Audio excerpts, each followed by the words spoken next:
Hi, this is Emily Islanian with TV Guide Magazine and TVinsider.com, and I'm here with The Walking Dead's Jeffrey Dean Morgan and Lauren Cohan. TV Guide Magazine, of course, is putting together this jam-packed, fan-centric Walking Dead universe special collector's issue.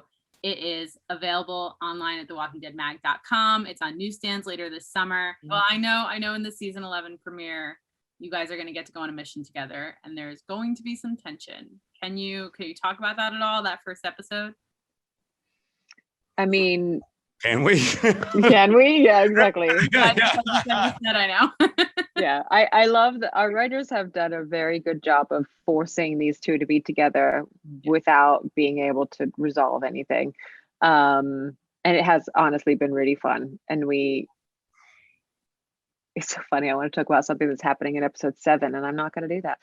Yeah, it's pretty old. I mean, everybody, Maggie, Negan, and the rest of the group included, come into season 11 with pretty high stakes. Like, Alexandria's completely out of food, and we've got, as people started to see in 10C, we have these Reapers hunting us, and they're pretty aggressive, and it has forced us to have to set aside differences to put some basic food, to meet some basic needs and put food on the table. And I think that is testament to the people in the show. And Negan wants Maggie to see how he's grown and changed over this time that she's been gone. And, I think in her mind, there's no redemption. And hopefully in all the fans' minds, there's no redemption for what Negan has done, but that's not going to stop him from trying. Yeah. And nothing that happens, at least when we first meet these characters, is going to stop them from needing to work together,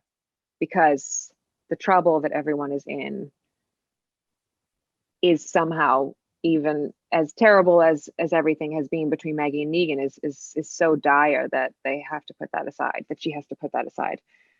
Now, I'm not saying she's going to, but I'm saying she's going to try to. She should put it aside for a minute. Well, she'll try. He really wants her to, because he wants to, as we learned, he wants to stick around. Like, he had an out, he had a cabin presented to him, and he's like, no, I'd rather be with people. Like, I'm going to stick around with this group for better, for worse.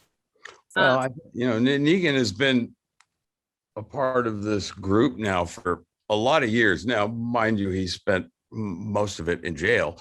But he's lost certainly his people, and he doesn't do well by himself. He needs someone to listen to the smack that comes out of his mouth. But I think he sees, and I think he's formed some relationships with a couple people, and he thinks he can be useful. But things, as well as they may have been coming into 11, soon as Maggie comes back, any goodwill he may have had with anyone else is kind of gone in a flash.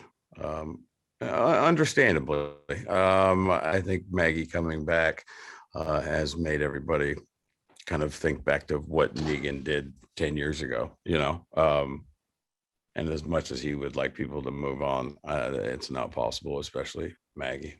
Definitely. Now, we also, in the season 10 finale, we saw a different side to Negan in this flashback episode, which was just such an interesting outlet to look into his character more and learn more about him. What kind of reaction have you gotten since that episode has aired from fans or otherwise? So I feel like people liked it and maybe learned something that they didn't know about Negan, which I thought was kind of the whole point of it and why I wanted to do it so badly. We'll see by the time 11 airs if there's any goodwill rolls over from that to 11. I don't think it will, and I think it shows kind of why he has become this guy that he has become.